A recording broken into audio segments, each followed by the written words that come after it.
This is the 11-inch M1 powered iPad Pro, and attached to it is the Magic Pencil. And this is my review of the iPad Pro to see whether or not it's actually worth the hype. So let's get into it.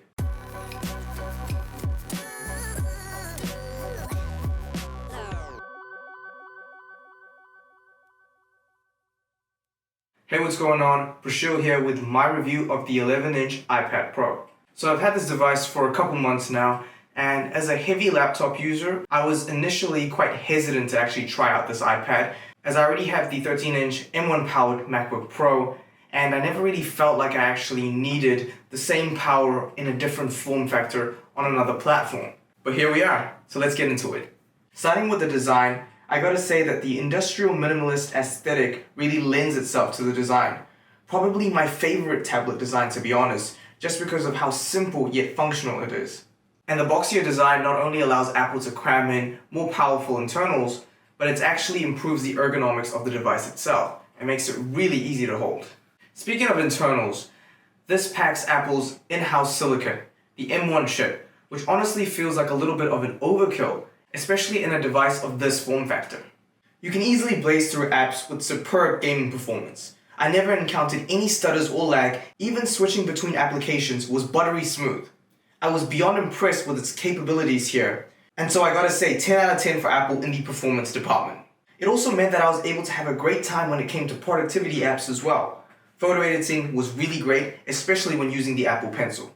Now let's talk about the Apple Pencil, because I genuinely feel like this is probably one of the most important accessories you can get for the iPad, aside from a case that is, to protect the iPad. But anyway, I feel that the Apple Pencil is quite an important accessory just because of how much it opens up in terms of a productivity standpoint.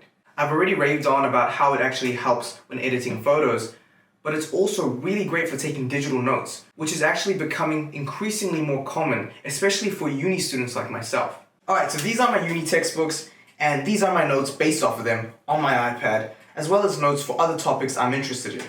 And I gotta say, taking notes on the iPad Pro is definitely a lot more fun and interactive than taking traditional notes, either by hand or typed out on a laptop. Now, it's not necessarily quicker, but it does get more intuitive, especially once you come to grips with the app you're using. Me personally, I'm using Notability, and I'm honestly happy with the tools they provide. Now, there are a bunch of different apps you can use to take notes with the iPad Pro, and so in this regard, whatever floats your boat. Alright, camera-wise, you get a dual camera setup. You get a 12 megapixel f1.8 wide lens, as well as a 10 megapixel f2.4 at 125 degrees ultra wide. On top of this, you also get a LiDAR scanner. Now, while this setup isn't going to replace the cameras in your phone anytime soon, it is really useful to have and use in a pinch. The LiDAR scanner is also a great addition to the iPad Pro, and it's a piece of tech that actually, in a sense, future-proofs it, as it will be able to utilize more complex AR software down the line. The mic and speakers are decent as well, with the speakers being good but not great. There is also this whole thing where people online are divided, with some claiming the 2020 iPad Pro has better speakers. I don't have the 2020 model, so I don't really have a frame of reference. I personally prefer the speaker setup on the MacBooks anyway.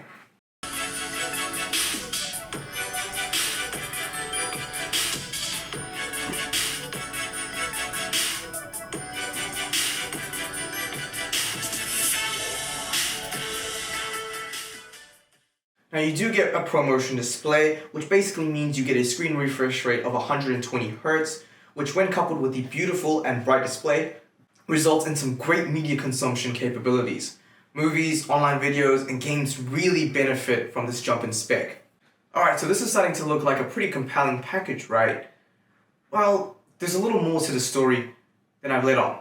The first is the software limitations when it comes to productivity apps. Now, with me being an avid Adobe user, especially things like Premiere Pro, After Effects, Illustrator, and Photoshop, I found that it's quite interesting that while you do have Illustrator and Photoshop, the mobile versions of them that is, you don't actually get Premiere Pro and After Effects.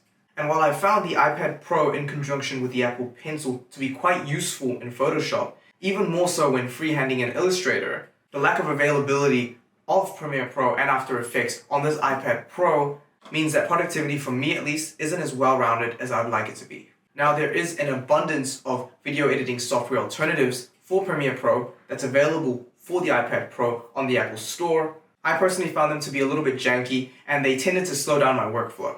Now I found a workaround for this which actually allows you to use After Effects and Premiere Pro, and it actually works pretty well on the iPad Pro.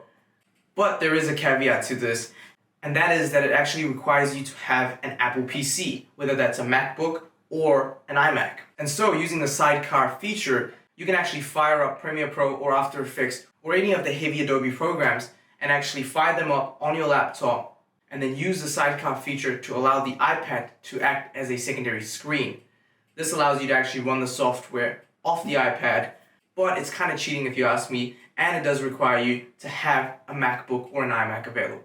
Plus there's also the question of accessories, like the Magic Keyboard, which can honestly make the iPad Pro into a productivity beast, as it will definitely make photo and video editing that much easier and allow you to do a whole host of other things as well. And this provides an opportunity for me to actually segue into the accessories of the iPad, something which I feel like isn't talked about nearly as much as it should be. So I have the 512GB Space Gray 11-inch iPad Pro, which comes in at a whopping $1,200 USD. You can also pick up the Magic Keyboard alongside it for an astounding $330 USD, which I actually don't have, and the 2nd gen Apple Pencil, which comes at a kind of reasonable $150 USD, which, now that I'm saying it out loud, I'm not too sure about it, but that's what you can get it for.